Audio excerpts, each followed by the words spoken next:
हिंदी साहित्य क्लास 73 रहस्यवाद।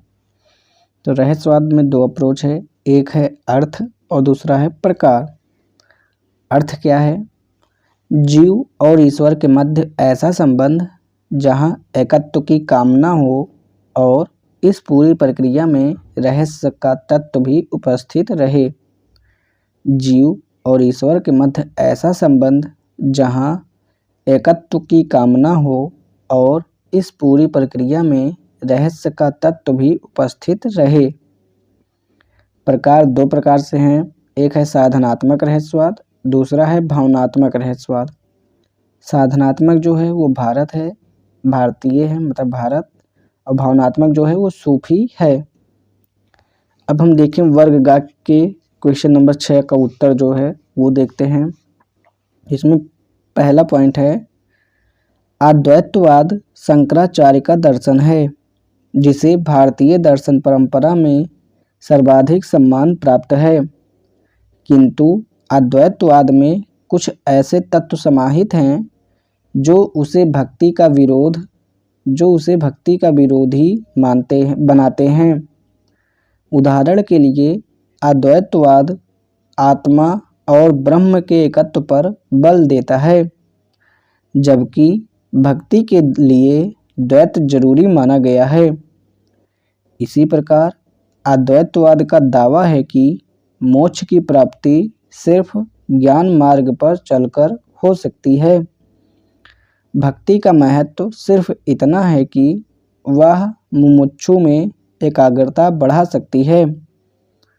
इसके विपरीत भक्ति का संबंध भावनाओं से है और वह शुष्क ज्ञान मार्ग को स्वीकार करने को तैयार नहीं है।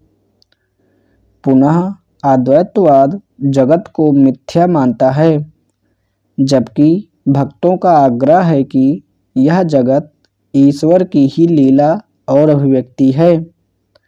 यही कारण है कि अद्वैतवाद और भक्ति में सामान्यतः विरोध का संबंध माना जाता है और कबीर का साहित्य देखकर समीक्षक चकित हो जाता है कि कबीर एक साथ इन दोनों तथ्यों को एक साथ कैसे साध लेते हैं। अब देखें दूसरा पॉइंट है, समन्वय क्यों किया। तो इसमें का पॉइंट है, निर्गुण ब्रह्म इसलिए चुना क्योंकि वही हिंदू और मुसलमान दोनों के लिए स्वीकार हो सकता था। निर्गुण ब्रह्म इसलिए चुना क्योंकि वही हिंदू और मुसलमान दोनों के लिए स्वीकार हो सकता था। साथ ही सगुण ईश्वर के साथ जो अंतर क्रियाएं और आडंबर जुड़े हुए थे, निर्गुण ब्रह्म को मानने पर उनसे भी मुक्ति मिल जाती थी। निर्गुण ब्रह्म इसलिए चुना क्योंकि वही हिंदू और मुसलमान दोनों के लिए स्वीकार हो सकता था। साथ ही सगुण ईश्वर के साथ जो अंतर क्रियाएं और आडंबर जुड़े हुए थे, निर्गुण ब्रह्म को मानने पर उनसे भी मुक्ति मिल जाती थी। खा पॉइंट है, भक्ति को इसलिए चुना क्योंकि वे समाज के जिस वर्ग को संबोधित करना चाहते थे। भक्ति को इसलिए चुना क्योंकि वे समाज के जिस वर्ग को संबोधित करना चाहते थे, उस वर्ग के लिए ज्ञान की सुसुकता को स्वीकारना संभव नहीं था। भावनाओं का रास्ता ही सर्वजन सुलभ हो सकता था। तीसरा पॉइंट है, कबीर ने समन्वय का रास्ता कैसे निकाला। तो इसमें का पॉइंट है, दर्शन सामान्यतः शंकराचार्य से लिए, यानी निर्गुण ब्रह्म का उपासना किया, आत्मा, परमात्मा, एकत्व, जगत का मिथ्यात्व आदि। निर्गुण राम जपो रे भाई, लाली मेरे लाल की। और खा पॉइंट है, साधना पद्धति के स्तर पर ज्ञान मार्ग को छोड़ दिया और भक्ति को चुना। कुछ भक्ति वैष्णव वेदांत से तथा कुछ भक्ति सूफियों से ली। ठीक। अब देखते हैं वर्ग घ, जो है कबीर की सामाजिक चेतना। तो इसमें पहला है उस समय का युग तथा समाज में लिप्त बुराइयां। मतलब पहले के उत्तर में लिखेंगे उस समय का युग तथा समाज में लिप्त बुराइयां।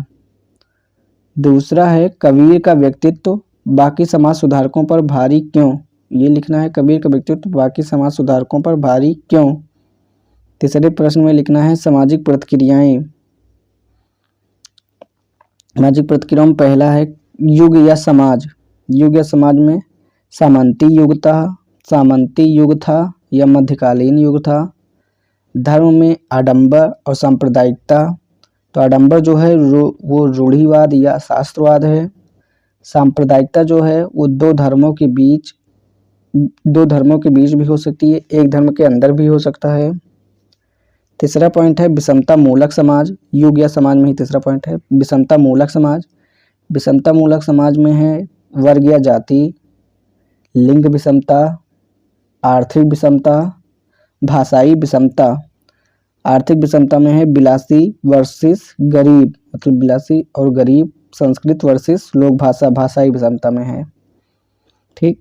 अब देखें कबीर का समाज सुधारक व्यक्तित्व कैसे बना। दूसरा पॉइंट है कबीर का समाज सुधारक व्यक्तित्व कैसे बना। तो इसमें पहला पॉइंट है कबीर निरक्षर थे जिसके कारण उनका आत्मविश्वास ज़्यादा। कबीर निरक्षर थे जिसके कारण उनका आत्मविश्वास ज़्यादा। तर्क और अनुभव पर बल दिया क्योंकि निरक्षर थे और शास्त्रों का ज्ञान नहीं था। तर्क और अनुभव पर बल दिया क्योंकि निरक्षर थे और शास्त्रों का ज्ञान नहीं था। दूसरा पॉइंट है कबीर भक्त थे। कबीर भक्त थे, निर्भय भक्त थे, स्वार्थ से मुक्त भक्त थे और आध्यात्मिक भक्त थे। तीसरा पॉइंट है जुलाहा परिवार में पैदाइश हुई। जुलाहा परिवार में पैदाइश, निम्न जाति का दंश झेला जिसके कारण व्यक्तित्व आक्रामक हो गया। निम्न जाति का दंश झेला जिसके कारण व्यक्तित्व आक्रामक हो गया। न हिंदू थे और न ही मुसलमान, क्योंकि कबीर को पता नहीं था कि वो हिंदू हैं कि मुसलमान। न हिंदू थे और न ही मुसलमान। सांप्रदायिकता के खिलाफ खड़े होने के कारण न हिंदू थे और न ही मुसलमान। चौथा पॉइंट है नाथ परंपरा से जुड़ाव के कारण इनके व्यक्तित्व में अखड़ता, अमायिकता और आक्रामकता आ गई थी। अखड़ता, अमायिकता और आक्रामकता आ गई थी। अखड़ता मतलब है झाड़ फटकार कर चल देने का साहस। अखड़ता मतलब होता है डांट या झाड़ फटकार कर चल देने का साहस। पांचवा पॉइंट है अद्वैतवाद से प्रभावित। एक परम तत्व है, कबीर के अनुसार एक परम तत्व है तो फिर मानव भी एक है, तो फिर प्राणी मात्र की एकता पर बल। ठीक। अब तीसरा पॉइंट है सामाजिक प्रतिक्रियाएं। सामाजिक प्रतिक्रियाएं में हेडिंग है कबीर का व्यक्तित्व और सुधारक पक्ष। कबीर का व्यक्तित्व और सुधारक पक्ष, जिसके उत्तर में पहला पॉइंट है कबीर मध्यकालीन सामंती युग के क्रांतिकारी व्यक्तित्व हैं। कबीर मध्यकालीन सामंती युग के क्रांतिकारी व्यक्तित्व हैं। उनके युग में धर्म कर्मकांडों और सांप्रदायिकता से दूषित था। उनके युग में धर्म कर्मकांडों और सांप्रदायिकता से दूषित था। समाज में जातीय, लैंगिक, आर्थिक और भाषाई भेदभाव गहरे स्तर पर मौजूद थे। शास्त्रवाद और रूढ़िवाद अपने चरम पर था और कहीं से भी बदलाव का रास्ता नजर नहीं आ रहा था। किंतु कबीर का व्यक्तित्व कुछ ऐसा था कि उसने अपने क्रांतिकारी उद्घोष से अपने युग की समस्त जड़ताओं को ध्वस्त किया और नए युग के परिवर्तन की राह निकाली। दूसरा पॉइंट है कबीर का व्यक्तित्व कई संयोगों से निर्मित हुआ था। उनकी परवरिश जुलाहा परिवार में हुई, इसलिए उन्होंने जातीय विषमताओं का दंश अपने ऊपर झेला था। इसलिए जाति व्यवस्था के प्रति उनकी गहरी नाराजगी थी। धर्मांतरण के दौर से गुजर रहे तत्कालीन समाज में जुलाहा समुदाय को न हिंदू माना जाता था और न मुसलमान। इसलिए कबीर हिंदू या मुसलमान सांप्रदायिक होने से बचे और संप्रदाय निरपेक्ष जीवन दृष्टि अपना सके। उन्होंने अद्वैतवाद से सीखा कि ईश्वर एक है और वही हर प्राणी का मूल कारण है। उन्होंने अपनी सहज तर्क बुद्धि से निष्कर्ष निकाला कि यदि ईश्वर एक ही हैं तो सभी प्राणी बराबर होने चाहिए, अर्थात जाति भेद, नस्ल भेद और संप्रदाय भेद निरर्थक हैं। नाथ परंपरा में दीक्षित होने के कारण उनमें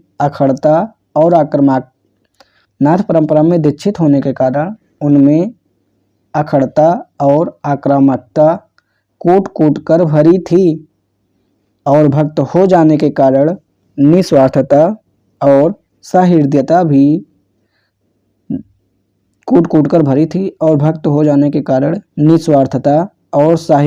की भरपूर थी। इसलिए समाज में हो रहे किसी शोषण को देखकर वे मौन नहीं रह पाते और डंके की चोट पर विरोध करते हैं।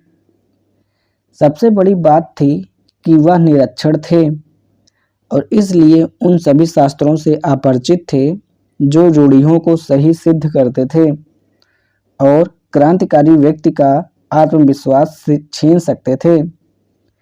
निरक्षर होने के कारण तर्क बुद्धि और अनुभव को स्रोत माना और शास्त्रों को ठुकरा दिया। और जब कबीर ऐसा अनूठा व्यक्तित्व लेकर समाज के सामने खड़े हुए तो स्वाभाविक ही था कि समाज की जड़ताएं टूटें और नवयुग का परिवर्तन हो। तीसरा पॉइंट है कबीर की सामाजिक चेतना। तो इसमें मूल दृष्टिकोण है, कबीर की सामाजिक चेतना में मूल दृष्टिकोण है। पहला पॉइंट है समाज के प्रति गहरी संवेदनशीलता।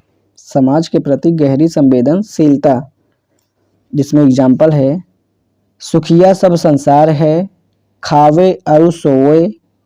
सुखिया सब संसार है, खावे अरु सोए। दुखिया दास कबीर है, जागे अरु रोए। दुखिया दास कबीर है, जागे अरु रोए।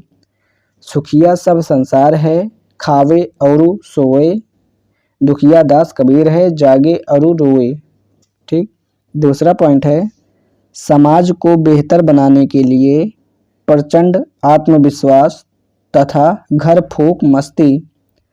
समाज को बेहतर बनाने के लिए प्रचंड आत्मविश्वास तथा घर फूंक मस्ती, जिसमें उदाहरण है हम घर जा रहा आप ना लिया मुराड़ा हाथ, अब घर जा रो ताश का जो चले हमारे साथ। हम घर जा रहा आप ना लिया मुराड़ा हाथ, अब घर जा रो ताश का जो चले हमारे साथ। हम घर जा रहा आप ना लिया मुराड़ा हाथ, अब घर जा रो ताश का जो चले हमारे साथ। तीसरा पॉइंट है तर्क और अनुभव पर टिका सुलझा हुआ नजरिया।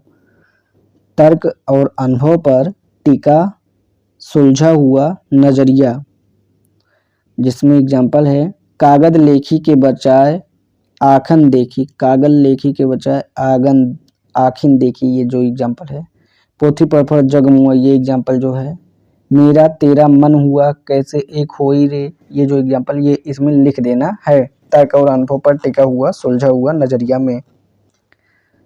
अब हम देखते हैं विभिन्न प्रतिक्रियाएं। विभिन्न प्रतिक्रियाओं में पहला है जातिगत विषमताओं पर चोट। जातिगत विषमताओं पर चोट, जिसमें एग्जाम्पल है जाति पात पूछे नहीं कोई, हरि को भजत सो हरि का होई। दूसरा एग्जाम्पल है जाति न पूछो साधु की, पूछ लीजिए ज्ञान, मोल करो तलवार का, पड़ी रहें दो म्यान। और तीसरा एग्जाम्पल है जो तू वामन डॉट डॉट डॉट, आगे पढ़ लेंगे पूरा। दूसरा है आडंबरों पर चोट, जिसमें एग्जाम्पल है पाहन पूजे हर मिले, तो मैं पूजू पहाड़, ये वाला लिख लेना है। दूसरा एग्जाम्पल है मूड़ मुड़ाए हर मिले, सब कोई ले मुड़ाए, ये एग्जाम्पल। तीसरा है कंकड़ पत्थर जोड़ के, ये वाला डॉट डॉट डॉट। तीसरा है सांप्रदायिकता का विरोध, जिसमें एग्जाम्पल है हिंदू कहत है राम हमारा, ये डॉट डॉट डॉट। चौथा है भाषाई अभिजात्य का विरोध, भाषाई अभिजात्य का विरोध, जिसमें एग्जाम्पल है संस्कृत है कूप जल, भाका बहता नीर, संस्कृत है कूप जल, भाखा बहता नीर। पांचवा पॉइंट है भोग विलास की मानसिकता का विरोध और जीवन की सहजता पर बल, भोग विलास की मानसिकता पर विरोध, भोग विलास की मानसिकता का विरोध और जीवन की सहजता पर बल। इसमें एग्जाम्पल है साईं उतना दीजिए जितना कुटुंब समाए। छठा पॉइंट है प्राणी जगत में समानता का भाव, प्राणी जगत में समानता का भाव, जिसमें एग्जाम्पल है साईं के सब जीव हैं कीरी कुंजर दोए, साईं के सब जीव हैं कीरी कुंजर दोए। बकरी पाती खात है ताकि उजड़ी खाल, जो नर बकरी खाते ताका कौन हो, ये एग्जाम्पल इसमें लिखेंगे, प्राणी जगत में समानता का भाव। सतवां है कबीर की कमी, कबीर की कमी में है नारी के प्रति नजरिया जो है ये कबीर की कमी है, जिसमें उदाहरण है नारी की झाई पड़त अंधा होत भुजंग, ये वाले उदाहरण। और दूसरा उदाहरण है नारी नसावे तीन सुख, नारी नसावे तीन सुख जो नर पासय होय, नारी नसावे तीनी सुख जो नर पासय होय, भगति मुक्ति निज ज्ञान में पैसे न सकई कोई, भक्ति मुक्ति निज ज्ञान में पैसे न सकई कोई। अब हम देखते हैं कबीर की कविता और भाषा। कबीर की कविता और भाषा, इसमें 4 हिस्से हैं। कबीर की कविता और भाषा में 4 हिस्से हैं। दर्शन में पहले हम देखेंगे जल में कुंभ, दर्शन में जैसे एग्जाम्पल है जल में कुंभ, दूसरा लाली मेरे लाल की, तीसरा सात समंद की मसी करो। तो कबीर की कविता और भाषा में पहला पॉइंट है हठ योग या साधनात्मक रहस्यवाद। तो हठ योग या साधनात्मक रहस्यवाद में इन्होंने षट चक्र भेदन के बारे में बताया। दूसरा है कुंडलिनी या सहस्रार के बारे में बताया, कुंडलिनी या सहस्रार के बारे में बताया। पहला है खींचरी मुद्रा, खींचरी मुद्रा जैसे साधनात्मक रहस्यवाद के नोट्स में इसे पढ़ लेना है। खींचरी मुद्रा के बारे में अवधू गगन मंडल, अवधू गगन मंडल, ये एग्जाम्पल और साधनात्मक रहस्यवाद के नोट्स में इसे पढ़ना है खींचरी मुद्रा के बारे में। दूसरा है उलटबासी, उलटबासी जैसे नया बिच नदिया डूबित जाए, नया बिच नदिया डूबती जाए। और दूसरा उलटबासी है कबीरदास की उल्टी बानी, बरसे कम्मल भीजे पानी। तो कविता तथा साहित्य की दृष्टि से कमजोर कविताएं हैं, कविता तथा साहित्य की दृष्टि से कमजोर कविताएं हैं। दूसरा पॉइंट है, पहला तो हो गया हठ योग या साधनात्मक रहस्यवाद। अब दूसरा पॉइंट है उपदेश या आचरण की शुद्धता, उपदेश या आचरण की शुद्धता, उपदेश या आचरण की शुद्धता। रहीम वृंद गिरधर कविराय से भारी पड़ते हैं, रहीम वृंद गिरधर कविराय से भारी पड़ते हैं। तो उपदेश या आचरण की शुद्धता में पहला एग्जाम्पल है ऐसी बानी बोलिए, दूसरा है बुरा जो देखन मैं चला, तीसरा है कबीरा खड़ा बाजार में, चौथा है बड़ा हुआ तो क्या हुआ, पांचवा है साच बराबर तप नहीं, छठा है काल करे सो आज कर। ठीक, ये जो हैं ये सब हठ योग से बेहतर कविताएं पर साधारण या अच्छी कविताएं हैं। हठ योग से बेहतर कविताएं पर साधारण या अच्छी कविताएं ही हैं। तीसरा है सामाजिक मुद्दे, सामाजिक मुद्दे में है नागार्जुन तथा मुक्त बोध की तुलना कबीर से कर सकते हैं, नागार्जुन तथा मुक्त बोध की तुलना कबीर से कर सकते हैं। सामाजिक मुद्दे में पॉइंट है गुस्सा या तीखापन या आक्रामकता। गुस्सा या तीखापन या आक्रामकता। मुल्ला पंडा दोनों पर व्यंग वाली कविता। मुल्ला पंडा दोनों पर व्यंग वाली कविता।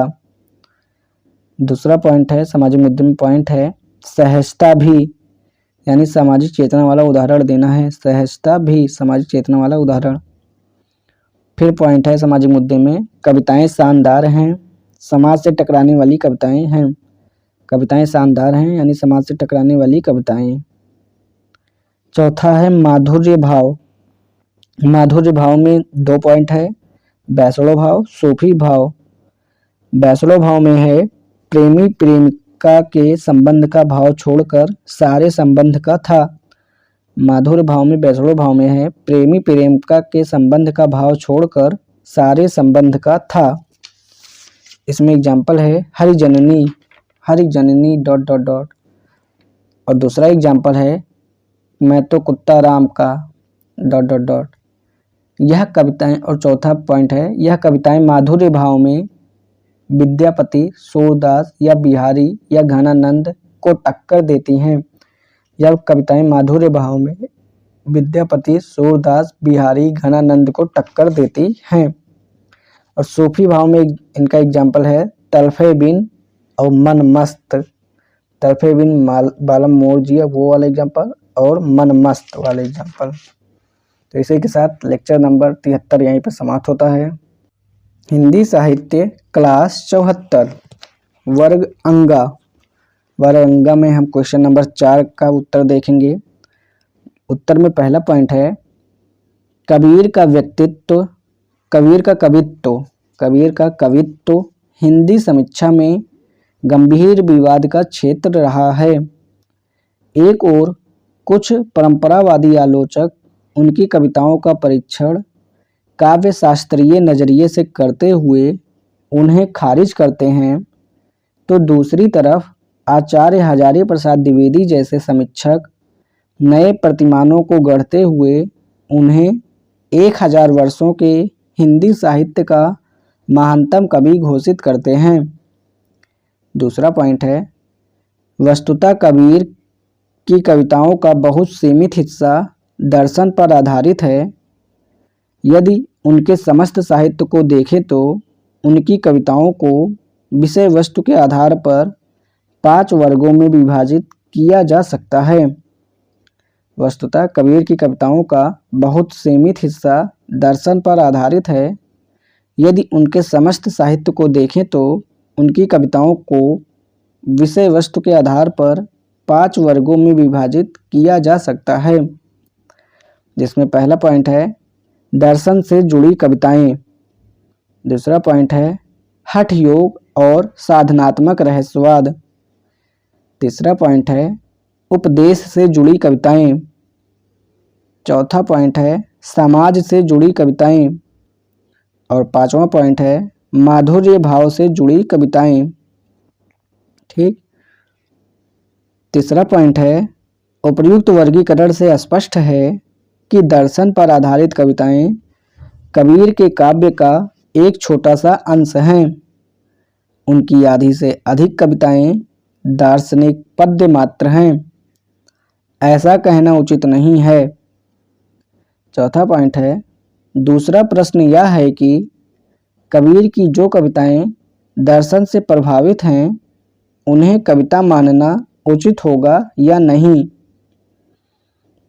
जिसमें का पॉइंट है दर्शन और हठ योग पर आधारित कुछ कविताएं सचमुच ऐसी हैं कि वे आम पाठक के लिए दुर्बोध और दुर्भेद नहीं हैं।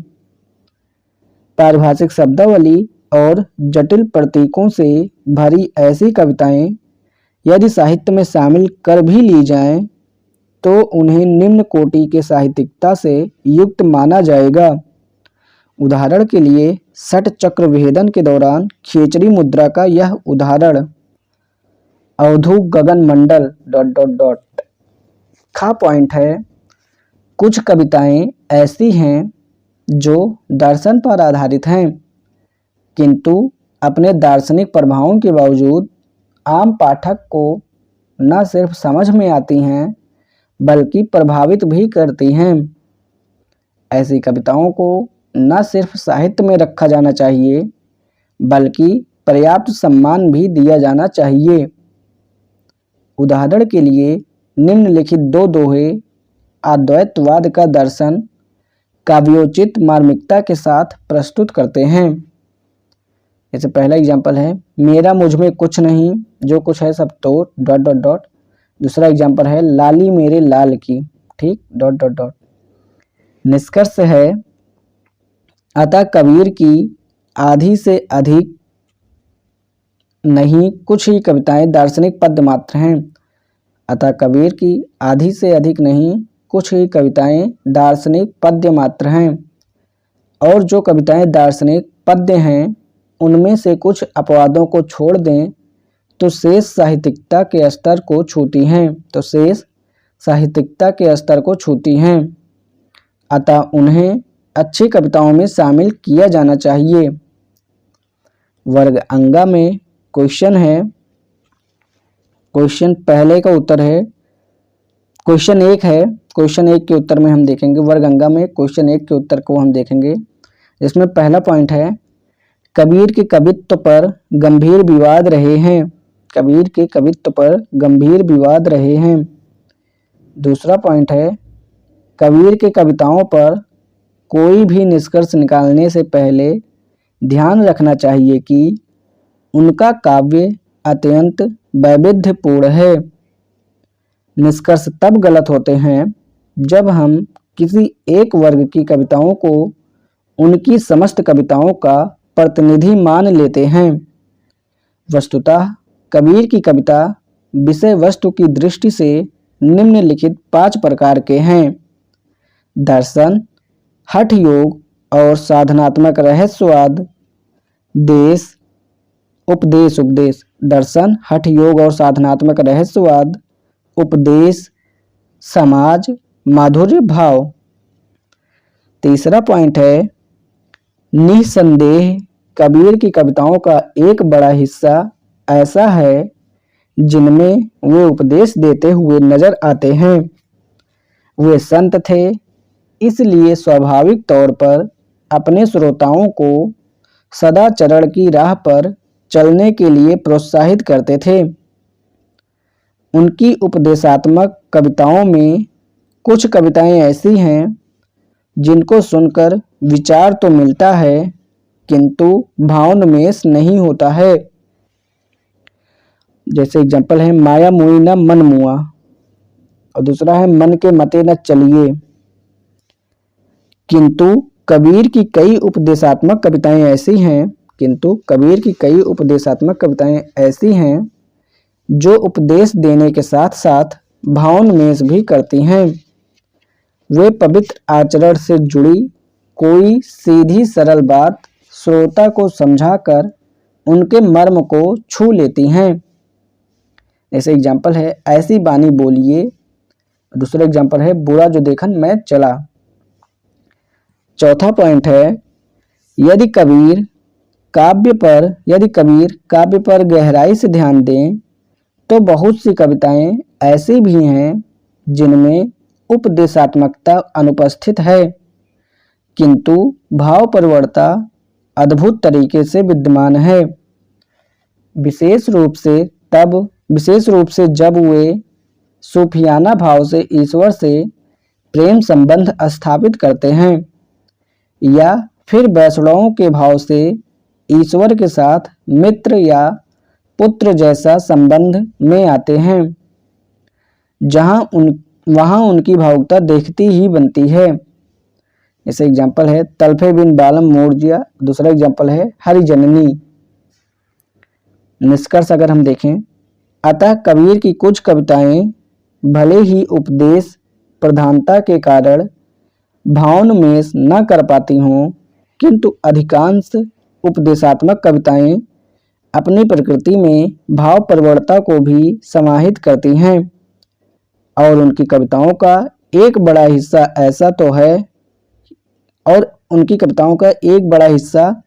ऐसा तो है ही जो सूफियाना या वैष्णवी माधुर्य से भरा है और उपदेशात्मकता से कोसों दूर है।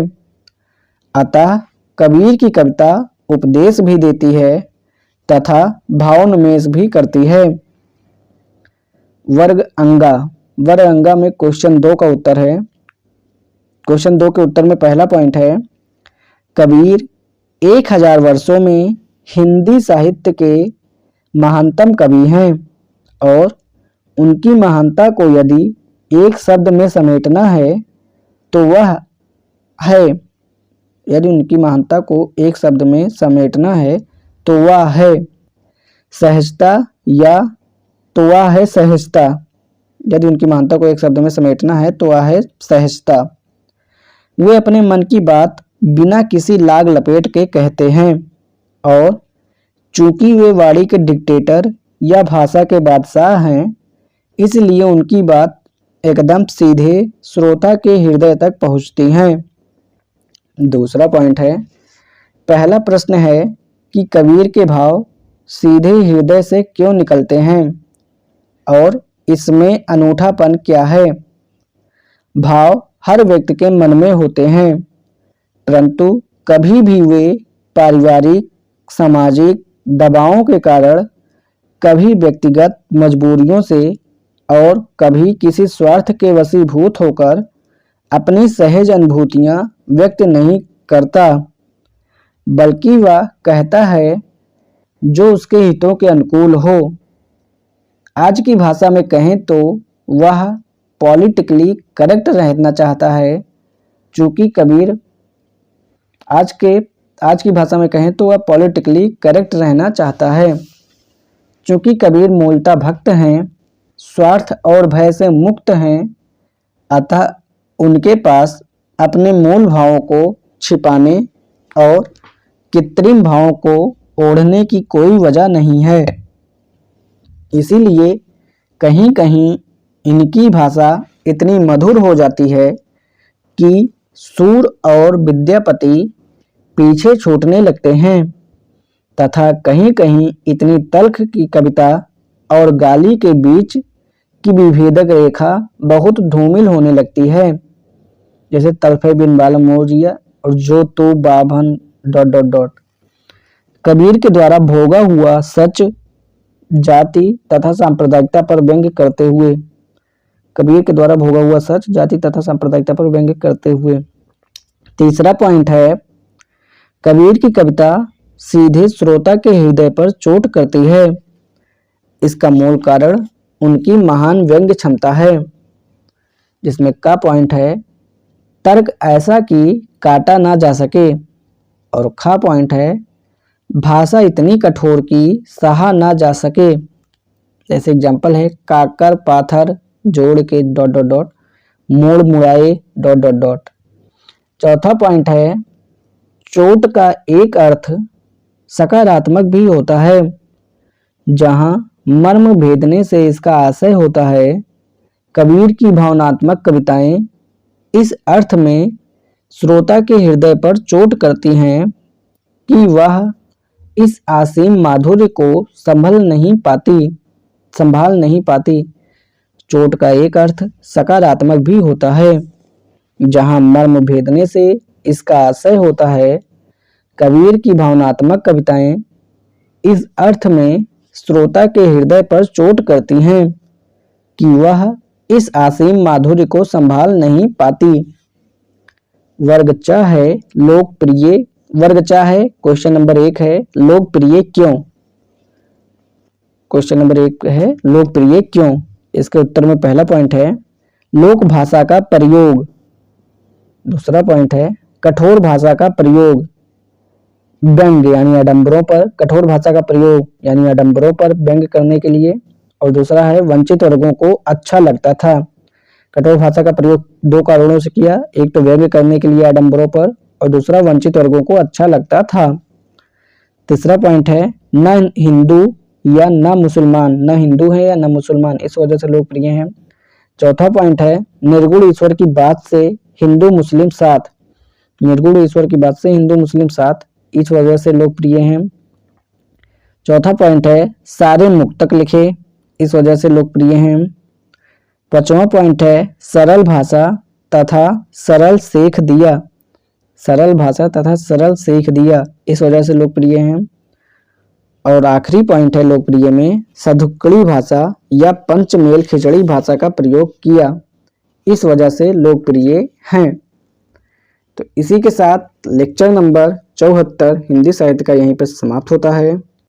हिंदी साहित्य क्लास 75 क्वेश्चन नंबर 2 है प्रासंगिकता। तो प्रासंगिकता में इसके उत्तर में पहले लिखेंगे समस्याएं, जाति समस्या, सांप्रदायिकता, आडंबर, भाषाई अभिजात्य, उपभोक्तावाद।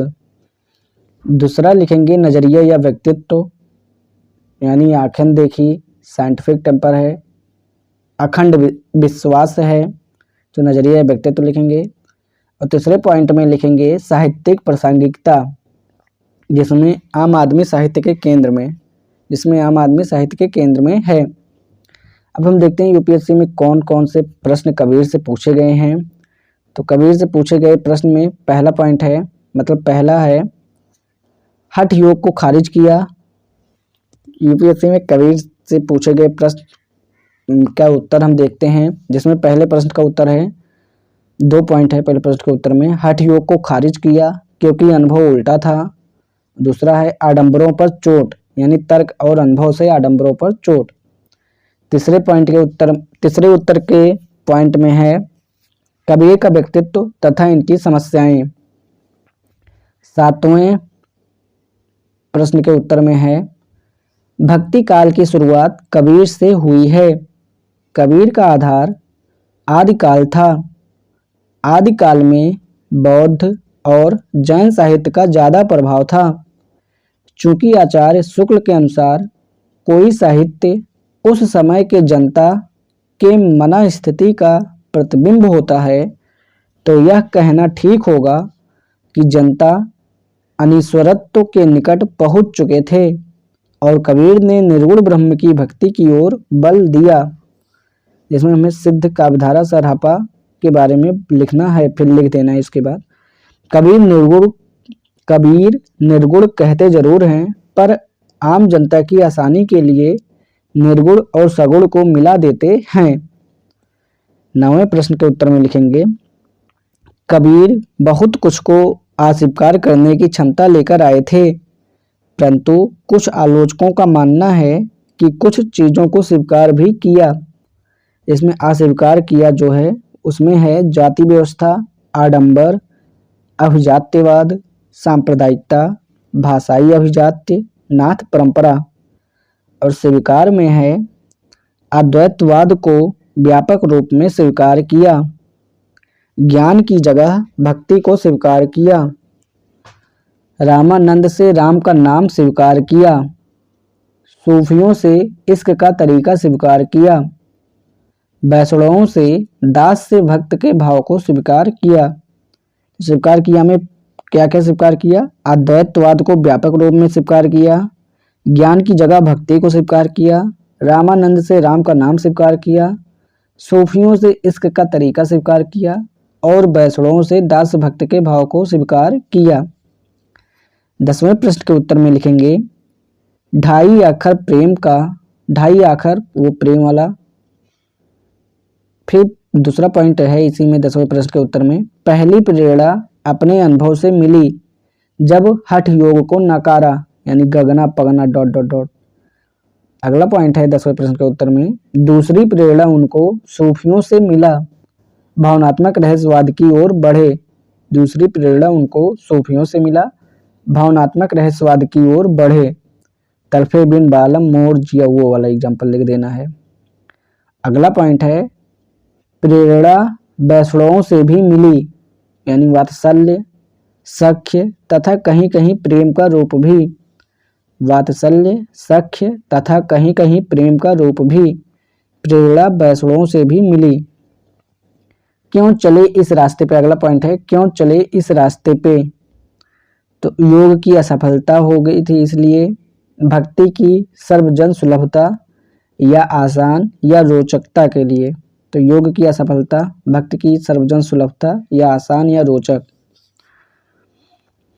अब पीसीएस में जो प्रश्न पूछा गया है यूपीपीएससी में, वो हम देखते हैं उसका उत्तर के बारे में। तो इसमें चौथा प्रश्न का उत्तर हम देखते हैं। चौथे प्रश्न के उत्तर में लिखना है, कबीर का मूल व्यक्तित्व कवि का है, पर गहराई में जाने पर मूलतः भक्त प्रवृत्ति के हैं। इस प्रश्न में सिर्फ ऐसा लिखना है, संत सुधारक, चिंतक, समालोचक के बारे में दो दो लाइन लिखकर कुछ लोगों से तुलना कर दें। उसके बाद अगले पॉइंट में लिख देना है, इतना अनूठा व्यक्तित्व कविताओं से ही सामने आता है। 10वें प्रश्न के उत्तर में लिखेंगे, अवतारवाद का विरोध। तो इसमें एग्जाम्पल लिखेंगे, दशरथ सुक्ति ... न, और दूसरा एग्जाम्पल है, न दशरथ धरी अवतरी आवा, न लंका का राव सतावा। न दशरथ धरी अवतरी आवा, न लंका का राव सतावा। न दशरथ धरी अवतरी आवा, न लंका का राव सतावा। और इसमें ही लिखेंगे, मूर्ति पूजा का विरोध। मूर्ति पूजा के विरोध में एग्जाम्पल लिखेंगे, पाहन पूजे हरि मिले, तो मैं पूजू पहाड़ वाला। और फिर इसी में लिखेंगे, हिंदू मत की कई बातें मानी।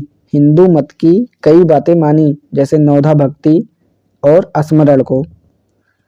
11वें प्रश्न के उत्तर में लिखेंगे, जैसे भूमिका है, प्रतीक दो प्रकार के होते हैं, तार्किक और व्यक्तिक। प्रतीक दो प्रकार के होते हैं, तार्किक और व्यक्तिक।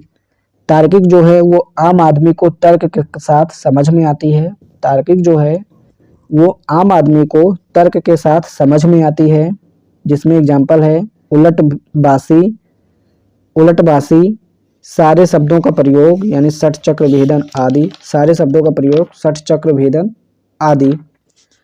और व्यक्तिक प्रतीक में है, कबीर के यहाँ व्यक्तिक प्रतीक ही उलटबासी है। कबीर के यहाँ व्यक्तिक प्रतीक ही उलटबासी है। अब हम देखते हैं क्वेश्चन नंबर 12। क्वेश्चन नंबर 12 के उत्तर में हम देखते हैं, ऑब्जेक्टिव कोरिलेटिव। ऑब्जेक्टिव कोरिलेटिव एक शब्द है, ऑब्जेक्टिव कोरिलेटिव। भाषा इतनी आधुनिक तथा वैज्ञानिक हो, भाषा इतनी आधुनिक तथा वैज्ञानिक हो कि जो भाव किसी के मन में आए तो 100% वही भाव सामने वाले को भी समझ या महसूस आए। भाषा इतनी आधुनिक तथा वैज्ञानिक हो कि जो भाव किसी के मन में आए तो 100% वही भाव सामने वाले को भी समझ या महसूस आए, चाहे किसी भी रूप में। अब भूमिका में इसके लिखेंगे 12वें प्रश्न के, हर कवि का सपना होता है कि उसकी अनुभूतियाँ भाषा में इतनी पारदर्शिता के साथ उतरें कि श्रोता या पाठक ठीक उसी भाव बिंदु पर पहुंच जाएं जहां से कवि ने आरंभ किया था। टी.एस. इलियट की भाषा में इसे ही वस्तुनिष्ठ समीकरण कहते हैं। टी.एस. इलियट की भाषा में इसे ही वस्तुनिष्ठ समीकरण कहते हैं। यह स्थिति उन्हीं कवियों के काव्य में आती है जो दो शर्तें पूरी करते हैं। यह स्थिति उन्हीं कवियों के काव्य में आती है जो दो शर्तें पूरी करते हैं, जिसमें का पॉइंट है, जिनकी अनुभूतियां स्पष्ट हों और कवि इतनी साहसी हो कि बिना किसी दुराव छिपाव के अपनी बात कह सके। जिनकी अनुभूतियां स्पष्ट हों और कवि इतना साहसी हो कि बिना किसी दुराव छिपाव के अपनी बात कह सके। और खा पॉइंट है, कवि का भाषा पे इतना जबरदस्त अधिकार हो कि वह उससे जो कहलवाना चाहे ठीक वही कहलवा सके। कवि का भाषा पे इतना जबरदस्त अधिकार हो कि वह उससे जो कहलवाना चाहे ठीक वही कहलवा सके। अब हम देखते हैं यूपीएससी में कवि से जो पूछे गए प्रश्न हैं, उसमें चौथा प्रश्न का उत्तर है, उत्तर में है, साधुओं की भाषा। साधुओं की भाषा इसमें है सधुक्कड़ी भाषा, यानी जिसे पंचमेल खिचड़ी भी बोलते हैं। सधुक्कड़ी भाषा, सधुक्कड़ी या जिसे पंचमेल खिचड़ी भी बोलते हैं। और साधुओं की भाषा में दूसरा भाषा है घुमंतू, यानी घुमंतू भाषा, जिससे भाषा में लचीलापन या वैविध्य आता है। तो सधुक्कड़ी भाषा और घुमंतू भाषा से भाषा में लचीलापन या वैविध्य आता है। इसका फायदा क्या है? इसका फायदा है बोधगम्यता का भौगोलिक विस्तार बढ़ जाता है, बोधगम्यता का भौगोलिक विस्तार बढ़ जाता है। जन सुलभ भाषा है, जन सुलभ भाषा होती है। और नुकसान क्या है? ठेठ भाषा का सुख नहीं मिलता, ठेठ भाषा का सुख नहीं मिलता। अब साधुओं की भाषा में जैसे घुमंती तो बहुत भाषा हो जाएंगे। तो पहला है जैसे अवधी है, दूसरा ब्रज भाषा है, ब्रज भाषा में जैसे एग्जाम्पल है साध संबंध की मसी करो। तीसरा है खड़ी बोली, खड़ी बोली में है जो बिछुड़े हैं डॉट डॉट डॉट। चौथा है राजस्थान, राजस्थान में जैसे एग्जाम्पल है सदगुरु हमसे रीझ कर। और पांचवा है पंजाबी भाषा, जैसे जी हड़ियाँ छाला पड़या डॉट डॉट डॉट। बरसाया बादल प्रेम का, बरसाया बादल प्रेम का, ये जो एग्जाम्पल है। छठा है हरियाणवी भाषा का भी प्रभाव है।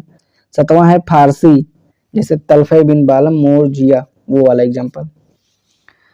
अब क्वेश्चन नंबर 5 के उत्तर में देखते हैं। तो जैसे मान लीजिए x अनुपाते y समानुपाते x1 अनुपाते y1।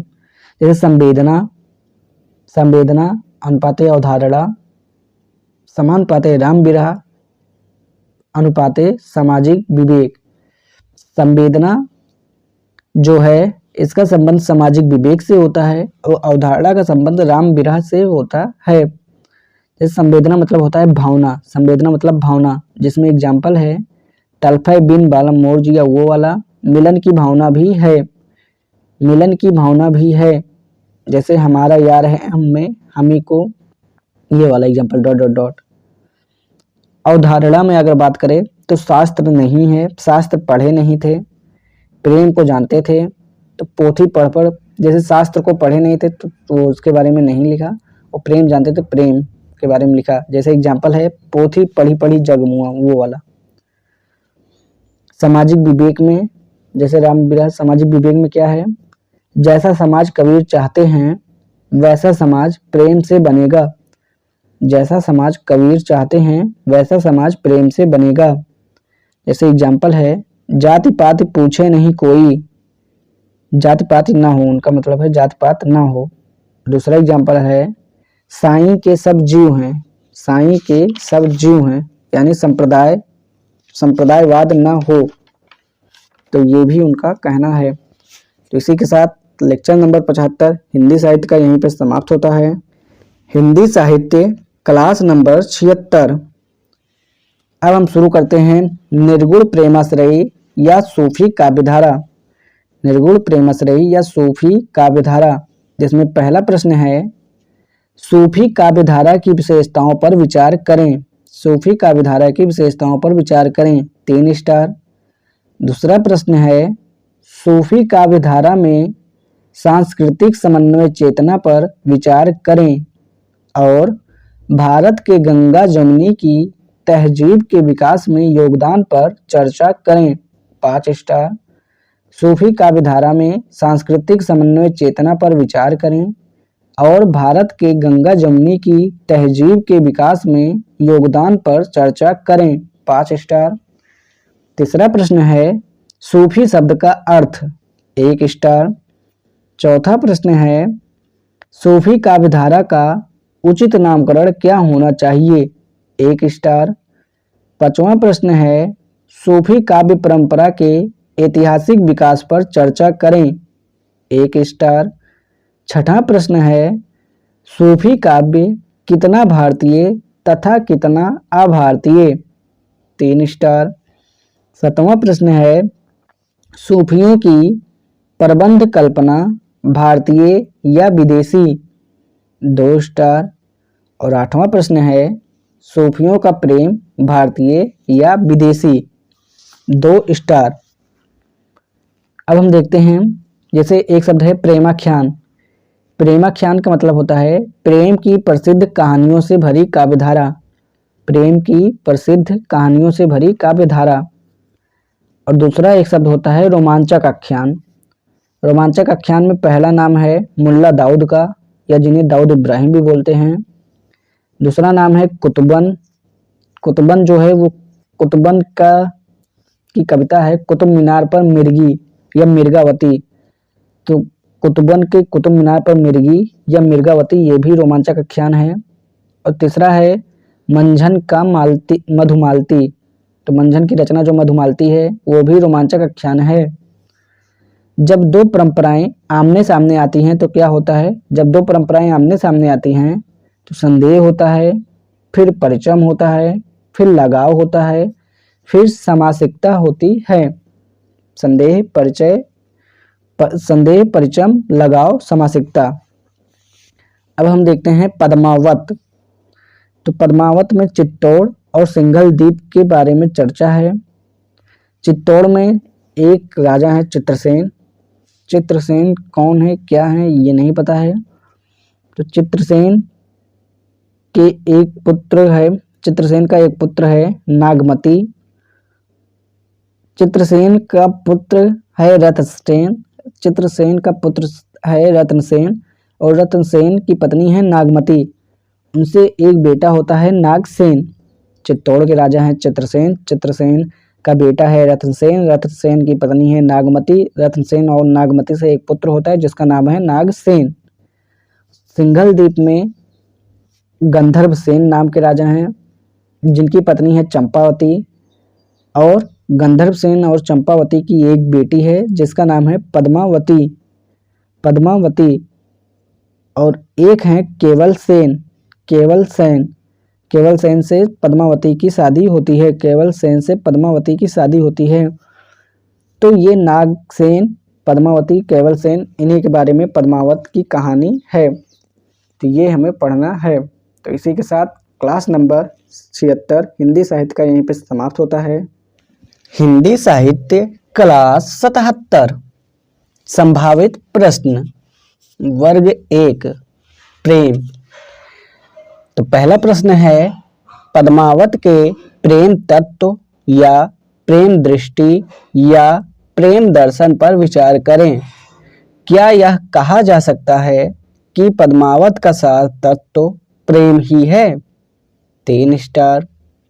दूसरा प्रश्न है पद्मावत की प्रेम पद्धति स्वदेशी है या विदेशी? 1 स्टार। तीसरा प्रश्न है नागमती का विरह वर्णन हिंदी साहित्य में एक अद्वितीय वस्तु है। आचार्य शुक्ल के इस मत की व्याख्या करें। 5 स्टार। चौथा प्रश्न है नागमती के 12 मासा विरह वर्णन की विशेषताएं स्पष्ट करें। 2 स्टार। पांचवा प्रश्न है क्या यह कहा जा सकता है कि नागमती का विरह मध्यकालीन स्त्री की दासता का प्रतीक है? 2 स्टार। वर्ग 2 रहस्यवाद, जिसमें पहला प्रश्न है हिंदी के कवियों में यदि कहीं रमणीय, सुंदर और अद्वितीय रहस्यवाद है तो वह जायसी में है।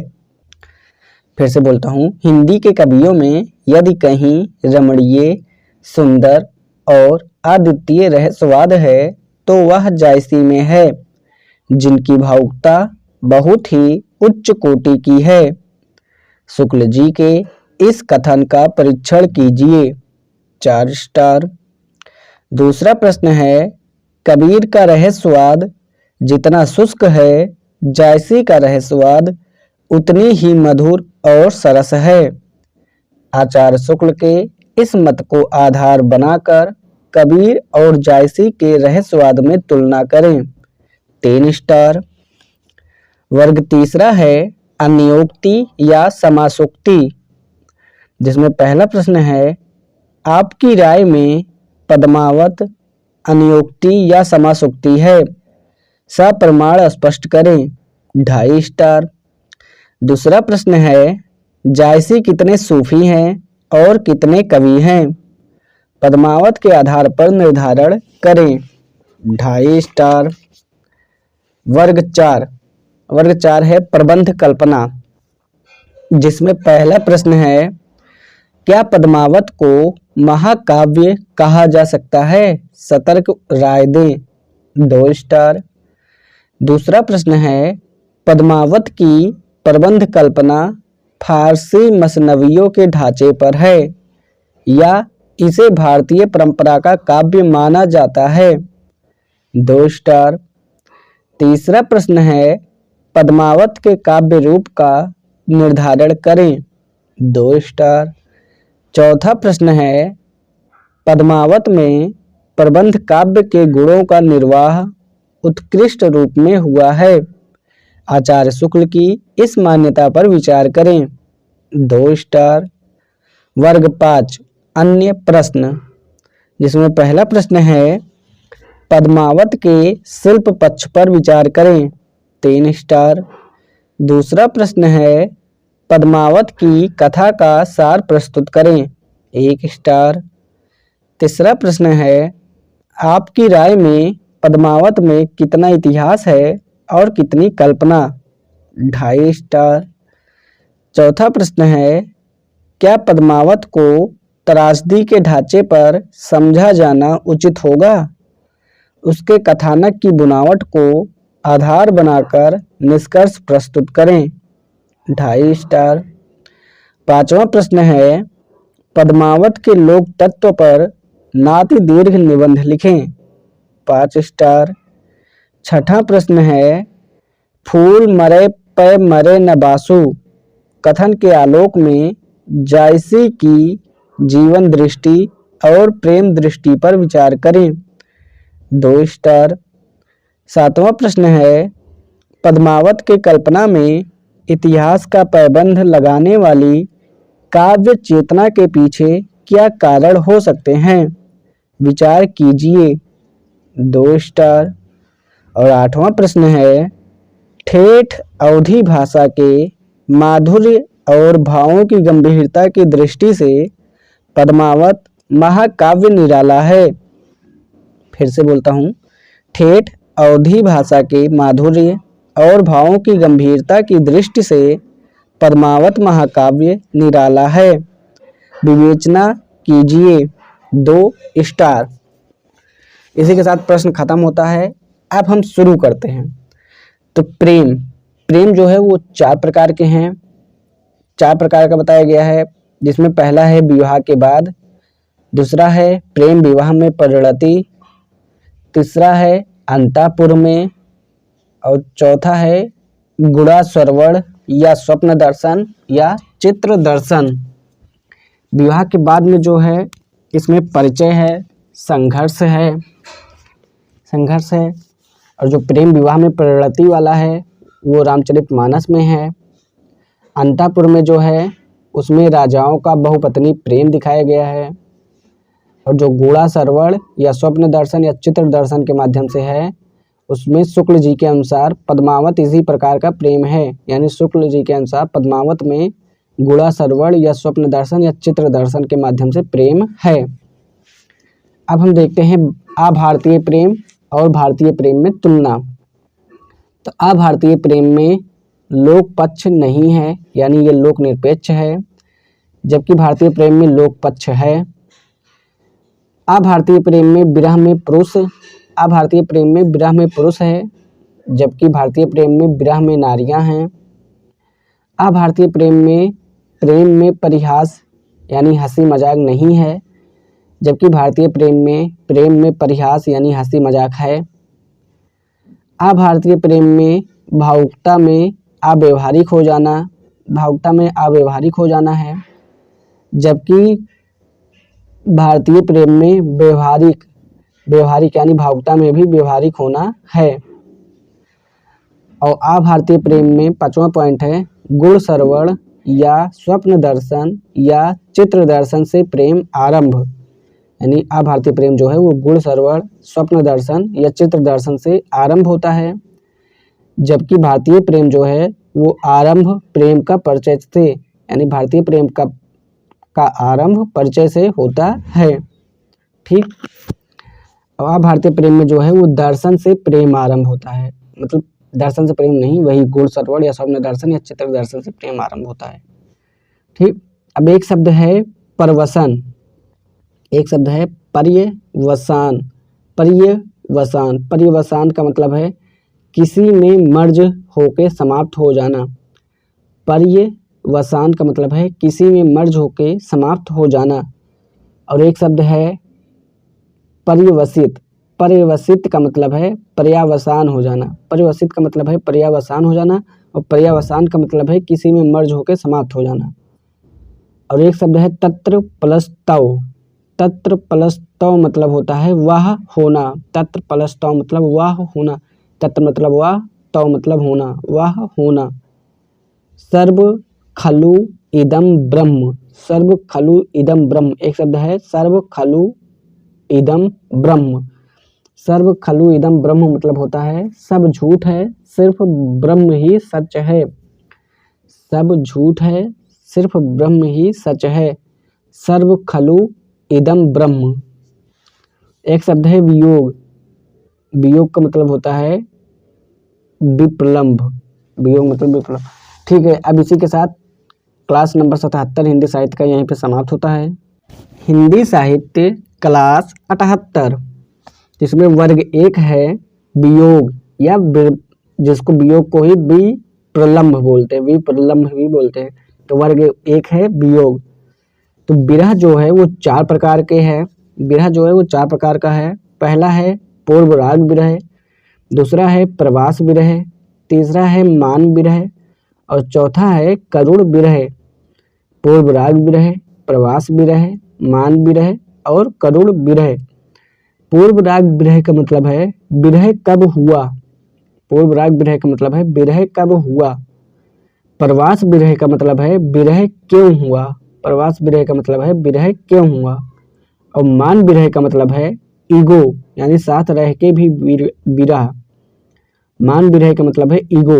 ईगो मतलब साथ रह के भी विरह हो गया। और चौथा है करुण विरह। करुण विरह का मतलब है विरह के बाद की स्थिति कैसी, यानी हालचाल कैसा है। तो विरह के बाद की स्थिति कैसी है वो है करुण विरह। तो तोते की बात सुनकर रत्नसेन का विरह या बिना मिले विरह जो है वो पूर्व राग विरह है। तोते की बात सुनकर रत्नसेन का विरह या बिना मिले जो विरह है वो पूर्व राग विरह है। ठीक, अब हम देखते हैं नागमती का विरह। नागमती का कौन सा विरह। तो नागमती का जो विरह है तो ये नागमती जो है वो रानी से नारी बनी है। रानी से नारी बनी है यानी कुछ विशेष अनुभव से सामान्य अनुभव मिला है। कुछ विशेष अनुभव से सामान्य अनुभव मिला है। ठीक, एक शब्द होता है साधारणीकरण। साधारणीकरण का मतलब होता है साधारणीकरण का मतलब होता है विशिष्ट अनुभवों को पढ़कर पाठक को समान अनुभव लगने लगे। विशिष्ट अनुभवों को पढ़कर पाठक को सामान्य अनुभव लगने लगे तो वो क्या है, साधारणीकरण है। एक शब्द है आत्मविस्तार। आत्मविस्तार का मतलब है विरह के कारण सबका ध्यान आकर्षित करना। विरह के कारण सबका ध्यान आकर्षित करना। ठीक, एक शब्द है लंक सिंघनी। लंक सिंघनी का मतलब होता है शेरनी जैसी कमर, यानी लंक मतलब होता है कमर। तो लंक सिंघनी का मतलब होता है शेरनी जैसी कमर। नैतिक पक्ष। नैतिक पक्ष नागमती में कौन से हैं, एक भावात्मक विरह है और एक दैहिक विरह है। एक भावात्मक विरह है, एक दैहिक विरह है। अब वर्ग 1 में ही है 12 मासा वियोग। वर्ग 1 में है 12 मासा वियोग। चलिए देखते हैं 12 मासा वियोग क्या है, इसकी भूमिका देखते हैं। 12 मासा वियोग के उत्तर देखते हैं सीधे। तो उत्तर में पहला है भूमिका। हिंदी प्रबंध परंपरा की कथानक रूढ़ियों में 12 मासा का विशिष्ट स्थान है। हिंदी प्रबंध परंपरा की कथानक रूढ़ियों में 12 मासा का विशिष्ट स्थान है। जहाँ संयोग वर्णन में षट ऋतु वर्णन को अधिक महत्व मिलता रहा है, वहीं वियोग वर्णन के लिए 12 मासा को जायसी से पहले विनय चंद्र सूरी जैसे कवि नैमिनाथ चतुष्पादिका में इसका सफल प्रयोग कर चुके थे। जायसी से पहले विनय चंद्र सूरी जैसे कवि नैमिनाथ चतुष्पादिका में इसका सफल प्रयोग कर चुके थे, किंतु जायसी ने पद्मावत में नागमती के वियोग खंड में 12 मासा वर्णन का इतना सघन प्रयोग किया कि यह कथानक रूढ़ि भी अपने चरम स्तर को छू सकी। दूसरा पॉइंट है 12 मासा में से किन्हीं 1-2 महीनों का जिक्र करते हुए नागमती की वियोग दशा स्पष्ट करें, जैसे जेठ और आषाढ़, जो कि नोट्स में से कर लेना है। तीसरा पॉइंट है संक्षेप में नागमती वियोग से जुड़े वे बिंदु लिखें जिन्हें शुक्ल जी ने बताया है, जैसे एक है साधारणीकरण, दूसरा है आत्मविस्तार और तीसरा है नैतिक पक्ष, यानी जो पवित्रता वाला है। अब चौथा पॉइंट है 1-2 पंक्तियों में यह संकेत करें कि वर्तमान समीक्षा नागमती वियोग को मध्यकालीन नारी की दास्ता के रूप में दिखती है। अब पांचवा पॉइंट है निष्कर्ष, यानी 12 मासा की दृष्टि से महान प्रयोग, 12 मासा की दृष्टि से महान प्रयोग। वर्ग 2 है जायसी का रहस्यवाद, वर्ग 2 है जायसी का रहस्यवाद, जिसमें पहला है भावनात्मक, दूसरा है बहिर्मुखी। भावनात्मक का मतलब है ईश्वर जो है वही जगत है, यानी ईश्वर ही जगत है, तो इसे ब्रूनो और सिनोजा भी मानते हैं, जो ईश्वर है वही जगत है और इसे ही सर्वेश्वरवाद कहा जाता है, इसे ही सर्वेश्वरवाद कहा जाता है। जबकि जो बहिर्मुखी है उसका मतलब है कि ईश्वर और जगत एक भी हैं और अलग अलग भी हैं। अब देखते हैं शुक्ल जी ने सर्ववाद, निमित्तोपादानेश्वरवाद, सर्ववाद, निमित्तोपादानेश्वरवाद, आंतरातीतेश्वरवाद के बारे में बताया। मतलब इन्होंने कहा सर्ववाद, निमित्तोपादानेश्वरवाद, आंतरातीतेश्वरवाद, तो इनका मतलब है इन्होंने जो कहा शुक्ल जी ने सर्ववाद, निमित्तोपादानेश्वरवाद, आंतरातीतेश्वरवाद, तो इसका मतलब है कि ईश्वर जो है उसके अंदर ही जगत आता है, ईश्वर के अंदर ही जगत आता है, जिसे हीगेल और शंकराचार्य ने भी माना है। चौथा पॉइंट आता है कि ईश्वर एकदम अलग है और जगत एकदम अलग है, तो इसे न्यूटन मानते हैं। और पांचवा है कि ईश्वर और जगत अलग हैं पर जगत ईश्वर पर निर्भर है, ईश्वर और जगत अलग हैं पर जगत ईश्वर पर निर्भर है। तो अब हम देखते हैं अनुयोक्ति या समासोक्ति, पद्मावत में जो है अनुयोक्ति या समासोक्ति कहाँ पे है। तो कमायनी के लिए भी यही प्रश्न रहेगा कि कमायनी अनुयोक्ति या समासोक्ति। तो पद्मावत में देखते हैं अनुयोक्ति या समासोक्ति। तो पद्मावत में पहले तो 2 शब्द होते हैं, एक है प्रस्तुत, एक है अप्रस्तुत। तो अप्रस्तुत में तसव्वुफ है, ठीक। अब हम देखते हैं 3 मत है, मतलब अनुयोक्ति या समासोक्ति को लेकर 3 मत हैं। पद्मावत अनुयोक्ति है, समासोक्ति, जिसमें पहला है ग्रियर्सन का मत। ग्रियर्सन बोलते हैं अनुयोक्ति है और तसव्वुफ केंद्र में है, अनुयोक्ति है, तसव्वुफ केंद्र में है। दूसरा पॉइंट है शुक्ल जी और अन्य लोगों का। तो शुक्ल जी और अन्य लोग कहते हैं कि पद्मावत जो है वो समासोक्ति है। और तीसरा मत है शाही और सिरेफ का, जिन्होंने कहा कि पद्मावत प्रकृत काव्य है, जिसमें प्रस्तुत जो है वो 99.9% है और अप्रस्तुत जो है वो लगभग 0.1% है। तो इस तरीके से लेक्चर नंबर 78 हिंदी साहित्य का यहीं समाप्त होता है।